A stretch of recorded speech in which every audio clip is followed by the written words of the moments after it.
بسم الله والحمد لله والصلاة والسلام على رسول الله.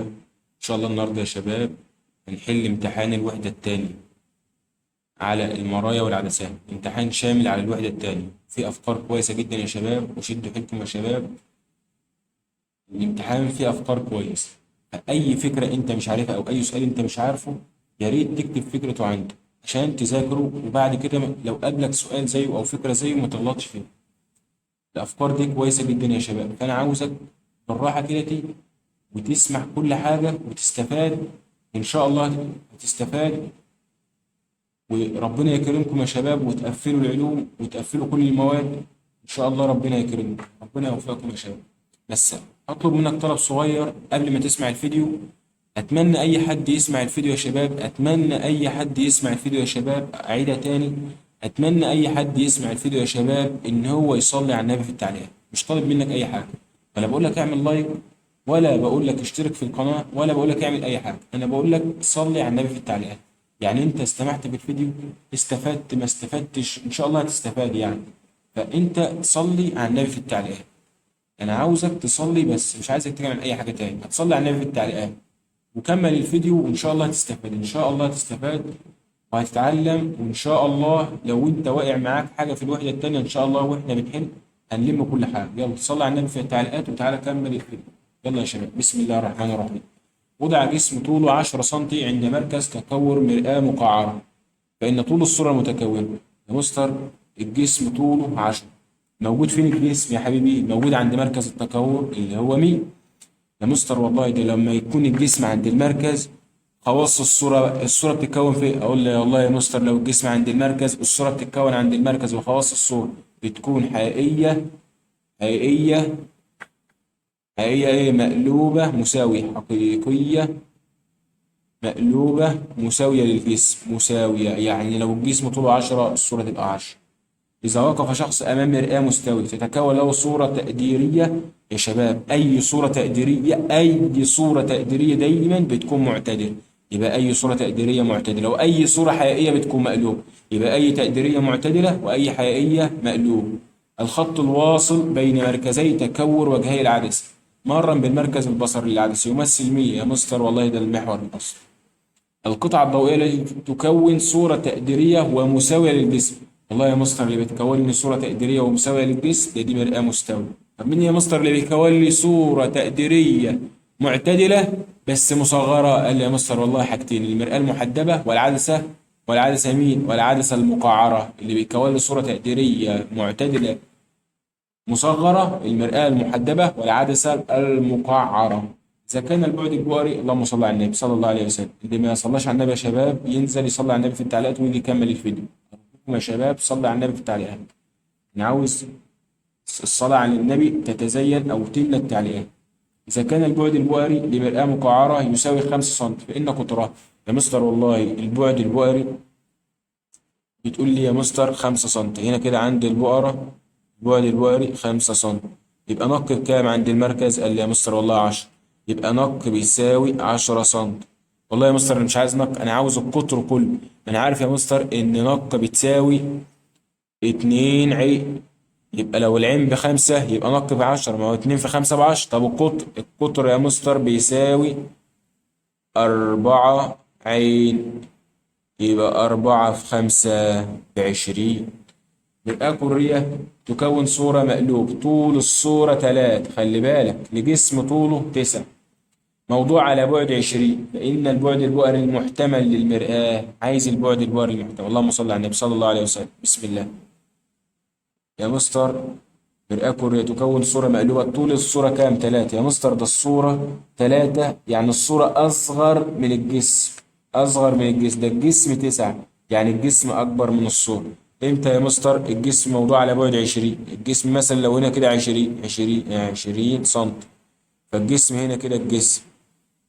طيب امتى بقى يا حبيبي الصورة تطلع صغيرة؟ مش الصورة تطلع صغيرة لما يكون الجسم بعد ميم، يبقى ال20 دي تبقى بعد ميم. يبقى هنا كده البؤر، يبقى الميم يا شباب المركز أقل من 20 عشان الصورة تطلع حقيقية مقلوبة مصغرة. تطلع هنا كده بين باء وميم، عشان تطلع مصغرة تطلع بين باء وميم.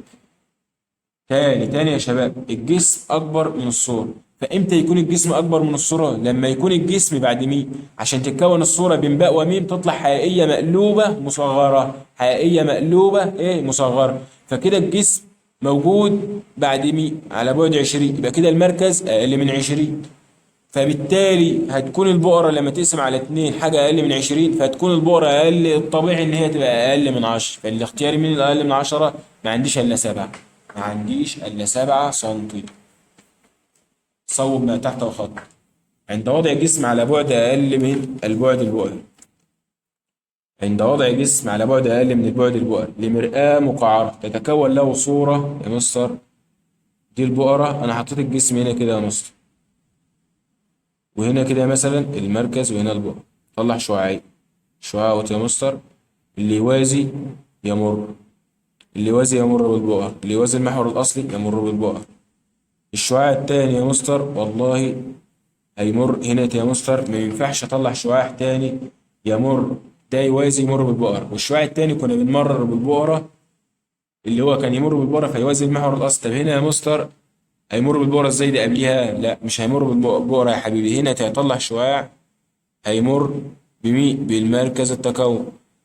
فهطلع شعاع يمر بمركز التكور، قال لك الامتداد بتاعه هيتكون خلف المرآة. يبقى هنا عند وضع جسم على بعد أقل من البعد البؤري لمرآة مقعرة تتكون له صورة خلف المرآة، وبتكون خاصة يا شباب تقديرية. طالما خلف المرآة تكون تقديرية ومعتدلة مكبرة، تقديرية معتدلة مكبرة. إذا كانت زاوية السقوط تساوي 20، زاوية السقوط تساوي 20، يبقى الانعكاس ارسم عمود مقام، يبقى الانعكاس برضه ب20. فإن الزاوية المحصورة بين السطح العاكس، ده السطح العاكس اللي هو ديت اللي على الأرض ديت اللي هي المرايا، والشعاع المنعكس تساوي كام يا مستر؟ والله دي ب20، يبقى الحتة دي كلها ب90، دي 20 يبقى دي ناقص 70، يبقى الزاوية بين السطح العاكس والشعاع المنعكس كام؟ 70 يا مستر، والله 70. اللهم صل على النبي صلى الله عليه وسلم. توضع عدسة مقعرة على يمين ويسار ساق السيارة. لا والله يا مستر ده مرآة محدبة. ليه بحط مرآة؟ عشان الساق يكشف الطريق كله، عشان تكون له صورة تقديرية معتدلة مصغرة، بتكون له صورة تقديرية ومعتدلة ومصغرة للطريق من خلف. اللهم صل على النبي. السؤال رقم 4. البعد البؤري، البعد البؤري للعدسة المحدبة الرقيقة يساوي البعد البؤري للعدسة المحدبة السميكة. لا والله يا مستر غلط. العدسة المحدبة السميكة أو التخينة البعد البؤري بتاعها بتكون أقرب للمركز، فبتكون البعد البؤري بتاعها قليل، بينما العدسة المحدبة الرقيقة البعد البؤري بتاعها أكبر من البعد البؤري للعدسة المحدبة السميكة. 5. تكونت صورة مساوية للجسم على مسافة 10. يا مستر والله صورة مساوية للجسم بيكون كده طالما الصورة مساوية يكون كده الجسم عند المركز عند مين؟ من مرآة مقعرة. طب الجسم لما يكون عند المركز والمسافة 10 وهي الصورة اتكونت مساوية، فإن هنا قطر الباقي هنا نق بكام؟ هنا نق بيساوي 10، ما عند المركز اللي هو نق. طب هنا يا مستر والله أنا عايز القطر، يبقى القطر 20، يبقى القطر 20 وعند المركز 10. 6. وضع جسم على بعد 10 سم أمام مرآة مقعرة قطرها 40 سم، فإن الجسم يتكون له صورة تقديرية مكبرة. تعالى يا مستر ارسم. وضع جسم على بعد 10 بمرآة مقعرة القطر كله 40، يبقى نق بكام؟ نق ب20 يا مستر، يبقى عند المركز 20، عند المركز 20. طيب البعد البؤرة بكام؟ البعد البؤري بكام؟ أقول لك والله يا مستر 10. طب الجسم حطيته فين؟ حطيته على بعد 10، يبقى حطيت الجسم عند البؤرة. طب لما احط الجسم عند البؤرة قال لي لا تتكون له صورة، لا تتكون له صورة. ليه؟ لأن الأشعة تسقط متوازية إلى ما لا نهاية ولا تتلاقى. زي الفل. بسم الله. ضع صح وغلط مع التصويب. ركز، بيقول لي صوب الخطأ. البؤرة هي نقطة وهمية في باطن العدسة تقع على المحور الأصلي لها. غلط، مش البؤرة اللي بتقع على المحور الأصلي له، ده البؤرة دي نقطة تجمع أو تلاق، إنما اللي بيقع على نقطة وهمية في باطن العدسة ده المركز البصري، المركز البصري. تمام يا شباب. أي حد يا شباب عايز يحجز أو أي حد عاوز يشترك معايا في المنصة كلمني على الرقم ده أي حد عاوز أي حاجة في العلوم يكلمني على الرقم ده. أي حد عاوز يشترك يكلمني على الرقم. أي حد مش فاهم أي جزئية يخش يكلمني. أي حد عاوز يخش جروب العلوم ويستفاد معانا بكل حاجة بننزلها على الجروب يكلمني على الرقم ده. أتمنى يا شباب اللي ما صلاش على النبي لحد دلوقتي ينزل في التعليقات يصلي على النبي. نكمل. الصورة الحقيقية يمكن استقبالها على حائط. صح يا مستر، أقدر استقبلها على حائط. 3. زيادة تحجب عدسة العين يسبب طول النظر. زيادة مع طول؟ لا يا مستر والله. أو أقول له نقص أو أقول له يسبب. الزيادة بتسبب لي قصر النظر، يبقى نقص تحجب عدسة العين. احنا قلنا يا شباب سبب المرض عكس المرض. سبب المرض عكس ايه؟ المرض. عندي مرض قصر نظر وعندي مرض طول نظر. قلنا قصر نظر زيادة زيادة زيادة زيادة، وطول النظر نقص نقص نقص نقص. يبقى زيادة زيادة زيادة تحدب عدسة العين وزيادة قطر كرة العين. هنا طول النظر نقص تحدب عدسة العين ونقص قطر كرة العين. يا شباب سبب المرض عكس المرض. نقص يبقى قصر النظر سببه ايه؟ زيادة زيادة. ما هو قصر النظر، يبقى قلنا سبب المرض عكس المرض. يبقى قصر النظر سببه زيادة زيادة، طول النظر سببه نقص نقص. نكمل. المرآة المحدبة. 4.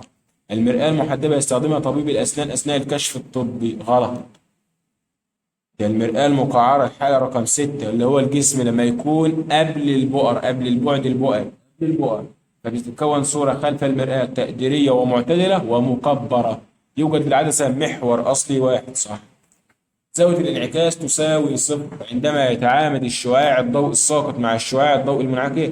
يبقى الزاوية بتجيب صفر يا شباب لما الاتنين دول بيجيبوا 90. قال لك لا، غلط. الزاوية دي بيجيبوا صفر يا شباب عندما يسقط الشعاع عمودي. عندما يسقط الشعاع عمودي. مش لو الاتنين متعامدين على بعض يا شباب، لو الاتنين متعامدين على بعض فالزاوية بينهم هتبقى 90، فكل واحد زاويته هتبقى 45. فهنا انت لو عايز احوش صفر احط 45 وهتبقى الإجابة صح. او عايز اسيب كل حاجة زي ما هي احوش تعامد الشعاع الضوء الساقط على الشعاع الضوء المنعكس واحط عندما يسقط الشعاع عمودي. احط عندما يسقط عمودي. اكتب المصطلح العلمي. المسافة بين بؤرة المرآة المقعرة وقطبها. مين المسافة بين بؤرة المرآة المقعرة والقطب؟ مين؟ قال لي ده البعد البؤري. وسط شفاف كاسر للضوء يحده سطحان كريان. ده العدسة يا مستر والله. قطعة ضوئية تستخدم لعلاج خلل في الرؤية ينتج عنه تكون صورة أمام الشبكية. أمام الشبكية يعني الصورة ما لحقتش توصل.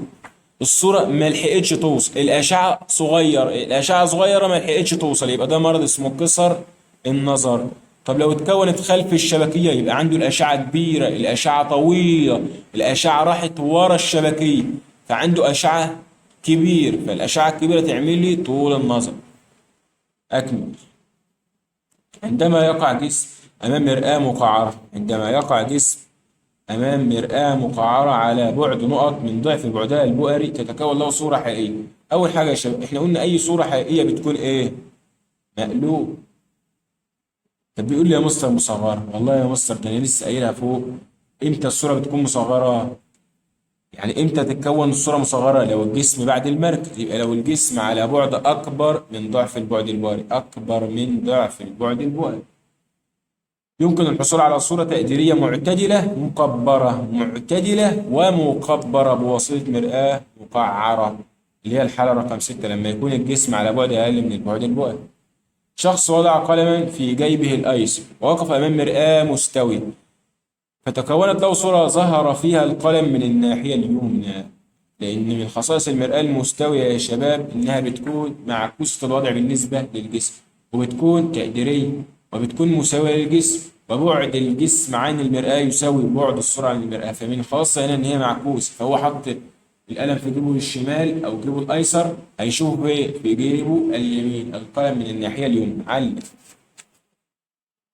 يعالج طول النظر باستخدام عدسة محدبة. ليه يا شباب؟ اللي عنده طول نظر، اللي عنده الأشعة بتاعته طويلة تتكون خلف الشبكية بعالجها باستخدام عدسة محدبة. قال لي لتجمع الأشعة قبل دخولها إلى العين، يبقى لتجمع الأشعة قبل دخولها إلى العين لكي تتكون لها صورة واضحة عند الشبكية. يبقى لكي تتكون لها صورة واضحة على الشبكية أو عند الشبكية، على الشبكية.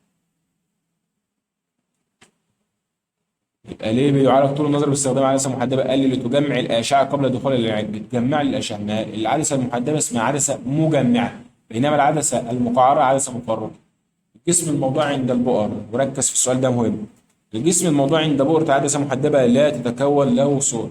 قال لي لأن الأشعة الضوئية تنفذ، عشان دي عدسة بتنفذ، الأشعة تنفذ من العدسة متوازية إلى ما لا نهاية ولا تتلاقى، متوازية إلى ما لا نهاية ولا تتلاقى.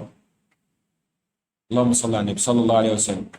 3. تكتب كلمة إسعاف معكوسة. قال لي ليه بكتب كلمة إسعاف معكوسة على سيارة الإسعاف؟ قال لي لكي تتكون لها صورة معكوسة، عشان أشوف لها صورة معكوسة. هي أصلا مكتوبة معكوس، فهي تتكون لها صورة معكوسة في المرآة المستوية، في المرآة المستوي بتتكون لها صورة معكوسة. هي أصلا مكتوبة معكوسة، فتتكون لها صورة معكوسة في المرآة المستوية للسيارات التانية اللي هي موجودة، للسيارات اللي موجودة أمام، فيراها قائد السيارات مضبوطة، فيراها قائدي السيارات مضبوطة، فيسرعوا بإخلاء الطريق. يعني هي يا شباب هي مكتوبة معكوس، ومن خصائص المرآة المستوي إن هي بتكون لي صورة معكوس، فهتعكس لي الصورة المعكوسة تظهر لي معدول مضبوطة. يعني الصورة التي تكونت بواسطة المرآة المحدبة تكون دائما تقديرية. ليه بتكون دائما تقديرية؟ ليه يا شباب؟ أقول له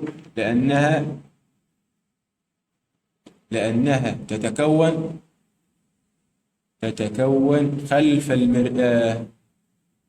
تتكون خلف المرآة من طلاق الأشعة ولا امتداداتها؟ قال لي لأنها تتكون خلف المرآة من امتدادات الأشعة، ما تتكونش من طلاقي. ما لو اتكونت من طلاقي هتكون حقيقية، إنما دي تقديرية لا يمكن استقبالها على حاجة، فبتتكون خلف المرآة من امتدادات الأشعة.